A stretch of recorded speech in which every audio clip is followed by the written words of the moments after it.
ఎంతమంది ఉన్నారు, లేదంటే ఎవరికి ఏ పిల్లలు ఎంతవరకు చదువుకున్నారు అనేటువంటి ఇన్ఫర్మేషన్ కానీ దాంట్లో ఉండేటట్టయితే చాలా ఉపయోగకరంగా ఉంటుంది. కాబట్టి సాహిత్యపరంగా పత్రికలు పెంచుకోవాలి, లైబ్రరీస్ పెంచుకోవాలి.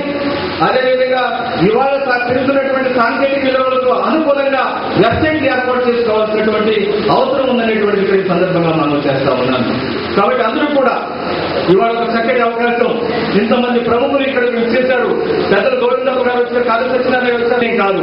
ఎక్కడైనా మన ప్రాంతంలో క్రికెట్ పోటీలు జరిగితే మన పిల్లలందరూ కూడా ఆ సంవత్సరం అంతా కూడా క్రికెట్ బ్యాట్లు పెట్టుకుని బాల్స్ పెట్టుకుని ఆడుతూ ఉంటారు. ఎందుకంటే ఒక స్ఫూర్తి, ఒక చోట ఒక కార్యక్రమం జరిగిందంటే ఆ స్ఫూర్తి ఆ సమాజం మీద చాలా ఉంటుంది. అదేవిధంగా మనకి మహాసభలు జరిగేటట్టయితే 1998 సంవత్సరం డిసెంబర్ 4, 5, 6 తారీఖుల్లో స్వామీజీ గారి నాయకత్వంలో బెంగళూరు పట్టణంలో మహాసభ జరిగినప్పుడు ఈ రోజు కూడా మనం ఎంతో గొప్పగా చెప్పుకుంటాం.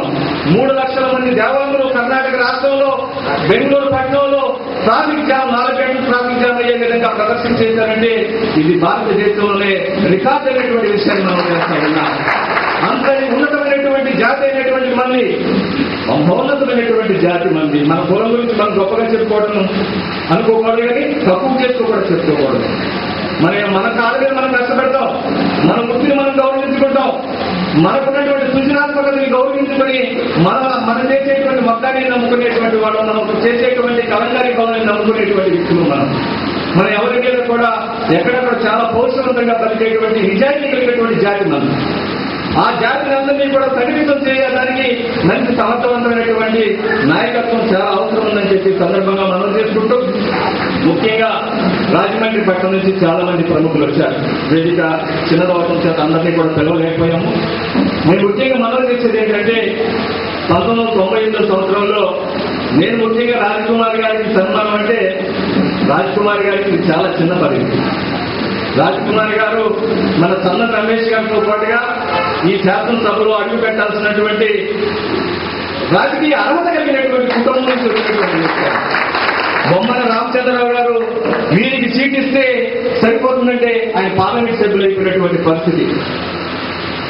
అటువంటి కుటుంబంలో వచ్చినటువంటి వ్యక్తి ఇవాళ మనకి చాలా చిన్న పదవిలో ఉన్నారు.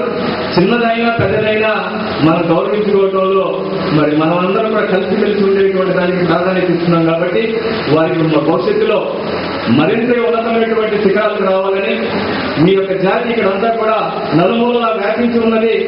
మీ నాన్నగారులని మీరు కూడా మీ మీద కూడా ఎంతో ఆశపెట్టుకుని ఉన్నారు. మన జనాలందరూ కూడా వారందరినీ కూడా కంటి కనపెట్టి అందరినీ కూడా సంఘటితపరిచి ఒక తాటి మీద నడిపించాలని చెప్పి మీ కండదండగా మేము ఎల్లకాలం ఉంటామని చెప్పి సందర్భంగా మనవి చేసుకుంటూ, మరొకసారి రాజమండ్రి నుంచి వచ్చినటువంటి ప్రముఖులందరికీ, గోవిందప్ప గారికి అఖిల భారత దేవాంగ మహాసభలు 1998 బెంగళూరులో జరిగిన సందర్భంగా అక్కడ తదుపరి మహాసభలు ఆంధ్రప్రదేశ్ లో రాజమండ్రిలో జరుగుతామనేటువంటి నంది భుజాన్ని మేము తీసుకోవడం జరిగింది.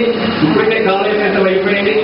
ఇప్పుడు వీలైనంత త్వరితగతిన ఆ మహాసభలను ఏర్పాటు చేసేటట్లయితే ఎక్కడెక్కడ ఉన్నారు ఏమి అనేటువంటిది చూడండి. జనవరి నుంచి వచ్చారు. కాకపోతే మన జాతికి గుర్తింపు ఏర్పడుతుంది. విద్యాపరంగా, సాహిత్యపరంగా, రాజకీయంగా, ఆర్థికంగా, వృత్తిపరంగా కూడా అన్ని రకాలుగా మేలు జరుగుతుంది. కాబట్టి ఆ సభలు విజయవంతం అయ్యేదానికి అందరూ కూడా నడువు కట్టాలని చెప్పి మనం చేస్తూ, ఆ సభల గురించి పూర్తి వివరాలు గోవిందప్ప గారు ఖచ్చితంగా తెలియజేస్తారని చెప్పి తెలియజేస్తూ, మరి 4 విషయాలు మాట్లాడేదానికి అవకాశం కల్పించిన పెద్దలందరికీ కూడా మనస్ఫూర్తిగా వందనాలు తెలియజేసుకుంటూ, మరి ఈ రోజు ఈ సన్మాన స్వీకరిస్తున్నటువంటి రాజ్కుమార్ గారికి ఆ దేవుడు మంచి ఆరోగ్యాన్ని, ఆయుష్ని, అదేవిధంగా ఈ మన జాతికి సేవ చేసేటువంటి మహద్భాగ్యాన్ని ఉన్నత పదవులు అలంకరించే విధంగా ఆశీర్వదించాలని చెప్పి మా అగస్తేశ్వర స్వామి కోరుకుంటూ నేను సెలవు తీసుకుంటున్నాను.